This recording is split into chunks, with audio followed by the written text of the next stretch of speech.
সপ্তাহের প্রথম দিন একদিকে যেরকম তৃণমূলের শহীদ দিবস, বিরোধীরাও কিন্তু তারা রাস্তায় নামছেন। আজ বিজেপির উত্তরকন্যা অভিযান রয়েছে, যা নেতৃত্ব দেবেন বিরোধী দলনেতা শুভেন্দু অধিকারী। তার আগে 21শে জুলাই নিয়ে তিনি কি বলেছেন শোনাবো। নয়, পাগলু ড্যান্স হবে, নাচতে নাচতে আসছে, দেখছেন না? জলঙ্গি থেকে বাসের ভিতরে নাচতে নাচতে আসছে, বাজনা বাজে। এটা কি সভা নাকি? এবং জোর করে আনা লোক পুরুলিয়া থেকে যাদেরকে এনেছিল, আপনি সকাল থেকে দেখুন হাওড়া স্টেশনে সব ব্যাক করে গেছে।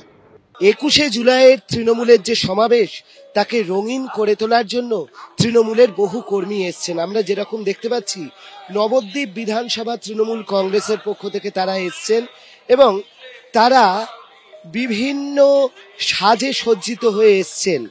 আমরা যেরকম ভাবে দেখছি যে বিভিন্ন ধর্ম সম্প্রদায়ের পক্ষ থেকে প্রতিনিধি সেজে তারা এসছেন।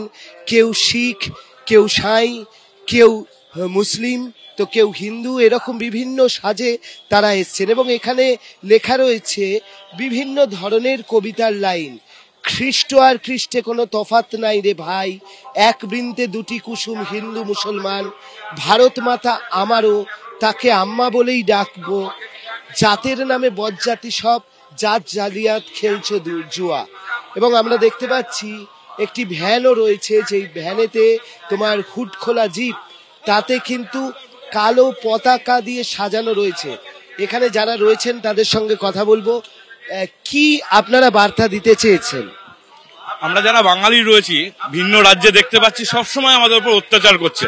আমরা বাংলায় কথা বলি বলে আমাদের বাংলাদেশে বারবার পাঠিয়ে দেওয়ার হুমকি দেওয়া হচ্ছে।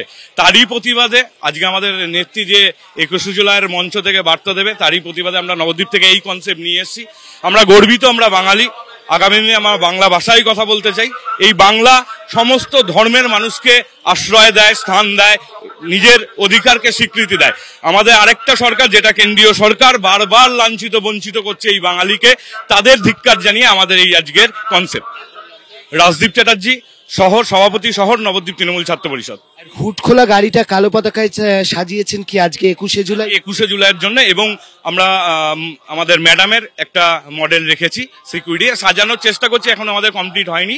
নবদ্বীপের পরের ট্রেনগুলোই সবাই আসছে, আমরা সাজিয়ে নিয়ে আপনাদের দেখাবো। আমরা যেটা দেখতে পাচ্ছি যে যেরকম ভাবে মমতা বন্দ্যোপাধ্যায় পথে নেমেছিলেন, বাঙালিকে তাদেরকে অসম্মান করা হচ্ছে, বাংলা ভাষাকে অসম্মান করা হচ্ছে এই দাবি নিয়ে, সেইটাই কিন্তু তৃণমূল কর্মীরা বিভিন্ন সাজের মাধ্যমে তারা ফুটিয়ে তোলার চেষ্টা করেছেন। এবং বাঙালি অস্মিতাকে জাগ্রত করতে তাদের আজকের এই মিছিল, যেখানে বিভিন্ন ধর্ম সম্প্রদায়ের মানুষের প্রতিনিধি সাজা হয়েছে এবং সেজে তারা এগোচ্ছেন 21শে জুলাইয়ের যে মঞ্চ, 21শে জুলাইয়ের মঞ্চের দিকে তারা এগোচ্ছেন।